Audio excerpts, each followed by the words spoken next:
Salut à tous, bienvenue chez Karina. Aujourd'hui, je vous propose de réaliser ensemble la galette briochée à la mie hyper filante. Sans plus tarder, enfilez vos tabliers. Au lait tiède, j'ajoute une cuillère à soupe de sucre et la levure boulangère. Je mélange bien et je laisse poser 15 minutes.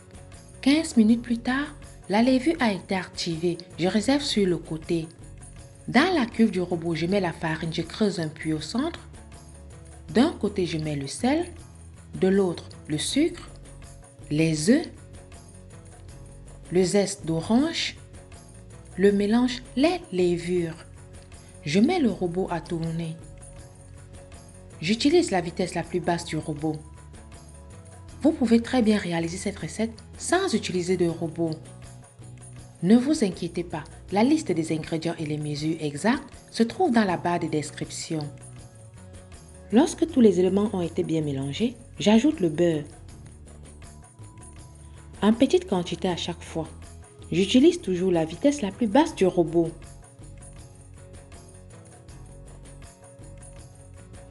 Après avoir incorporé le beurre, je fais tourner le robot pendant environ 15 minutes.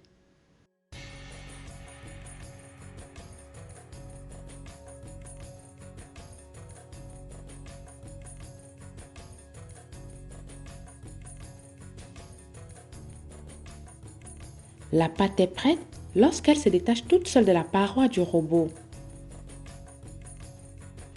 J'arrête le robot, je rassemble la pâte à l'aide d'une corne. Je filme le bol et réserve 2 heures dans un coin tiède. 2 heures plus tard, je verse la pâte sur le plan de travail légèrement fariné. Je la dégaze, c'est-à-dire appuyer dessus pour faire sortir l'air.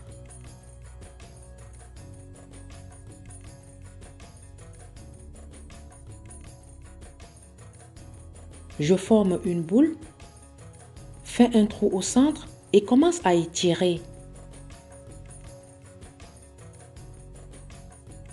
Pour obtenir un joli trou, j'utilise un emporte-pièce pour éviter que la pâte ne se referme.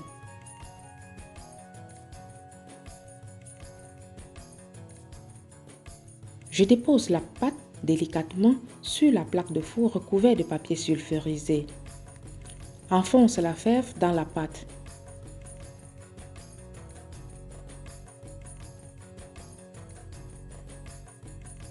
Je filme la plaque et laisse pousser la pâte 2 heures dans un coin tiède. 2 heures plus tard, je mets le four à préchauffer à 170 degrés. Badigeonne la brioche du mélange lait, œuf, café soluble. À l'aide du ciseau, je fais des entailles sur toute la brioche. C'est facultatif évidemment. Je saupoudre la brioche de sucre en grains. Enfourne pendant environ 25 minutes à 170 degrés. À la sortie du four, la brioche doit être bien dorée et bien gonflée. Je débarrasse sur une grille. Voilà, la réalisation de ma galette briochée est maintenant terminée. Si tu aimes, refais-la et dis-moi ce que tu en penses en commentaire. Je te dis à plus pour de nouvelles vidéos.